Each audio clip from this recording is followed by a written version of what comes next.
Hello guys, welcome back to a brand new video, and I am recording this right after we got all of our results from the two Florida special elections, the Wisconsin superintendent election and the Wisconsin Supreme Court election.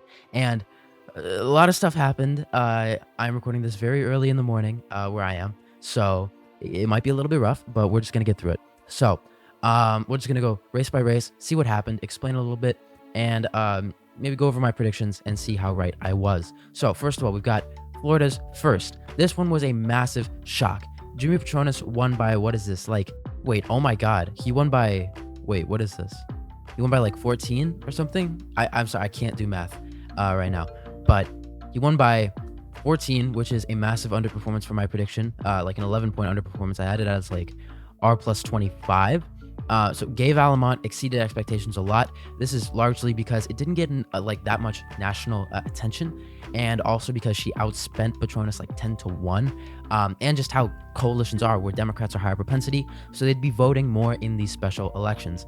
She managed to win Escambia County, which is a Trump plus 19 county, and shifted counties like Okaloosa 20 points to the left. That is a magnificent overperformance. I'd be happy if I was her, even if I lost by this much. This is a great performance. It looks like it was under 15. So this was a likely margin in a district that Trump carried by over 30 points. Now for the second Florida congressional district, this one was kind of sad if you wanted Wild to win. Randy Fine exceeded expectations. He won by a bit less than Petronis, I believe. He got less of the vote. And Josh Weil didn't even win Volusia County. He underperformed expectations a lot. Republicans did a lot better with the election day vote than many people were expecting, and that contributed a lot to Randy Fine's edge, which he got in the end. My prediction was Fine plus 13, and it looks like it was Fine plus 14, so I was right around there. 1 point off. I'll be happy with that. I will take it. Then for voter ID, in Wisconsin, it passed easily. It looks like, Columbia County hasn't reported yet, and Menominee, but those are all gonna vote yes. Only Dane County voted no, but it voted no by a massive margin. And Milwaukee is probably, with the rest of the vote coming in, which is going to lean Democratic, it is probably going to turn to no. So 2 counties voted no, which is an overperformance of expectations. It looks like under, what is this, 25 points? That wasn't my prediction. I probably would have had it around 75-25. So it exceeded expectations for the Democrats. No did exceptionally good.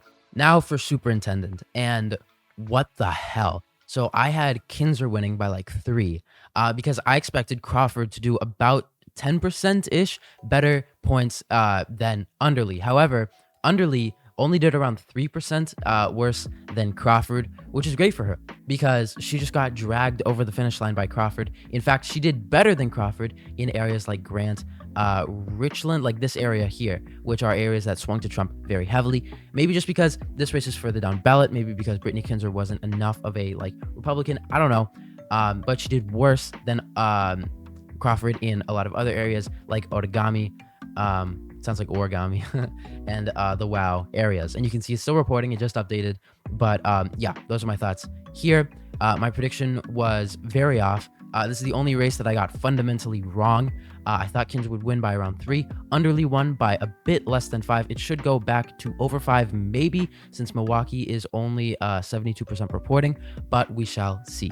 So that is about an error of, what is that, 8%? So not as big of an error as Florida's first, but still an error. And Wisconsin Supreme Court, the big one. This one outperformed all expectations. Crawford did exceptionally well in the WOW counties, and exceptionally well here in like Winnebago, Oregami, Brown. These were areas that I did not have going to Crawford. I had Oregami as likely Republican, and she still managed to win it, which is nuts. She won Green Bay. She won Winnebago. She won Winnebago by 8. That is nuts. And then when you go to WOW, in a lot of areas, Brad Schimmel did worse than Dan Kelly, I believe, and definitely worse than Trump. He only won Ozaki by 6%, and there's still a lot more to report. He didn't do well at all. Underperformed all expectations. He somehow lost Racine and Kenosha. He lost Kenosha by 6. What the hell? And he did terrible in the driftless areas. Is this necessarily because of him? I don't know. Maybe it's because of just the electorate. Some people are saying it was Harris plus 8, which still would mean a 3% shift to the left, assuming that it ends up being around Crawford plus 10. We'll just have to see once the data comes out. But as of now, Brad Schimmel completely underperformed pretty much all expectations for him. He did not do well in the suburbs, including Milwaukee, or not Milwaukee, Waukesha, where he's from. He only won it by around 15%, which is crazy. He's from Waukesha. So yeah, crazy underperformance, crazy election. Great night for Democrats. It shows that maybe it's just that their electorate is very strong, but like this is just because they're elected, but turnout was very high. You were getting reports of turnout being exceptionally high across the state, and they were right. It was just turnout for Democrats. So maybe this is because it was a Harris plus 8 electorate, and it's just because of turnout, or maybe it's because of a fundamental dispopularity among Donald Trump and Elon Musk and all that. We'll just have to see. Thank you guys so much for watching. This was a crazy, crazy election. Election night coming soon, maybe this weekend. Thank you guys so much for watching. It is 5 a.m. I will see you in the next one.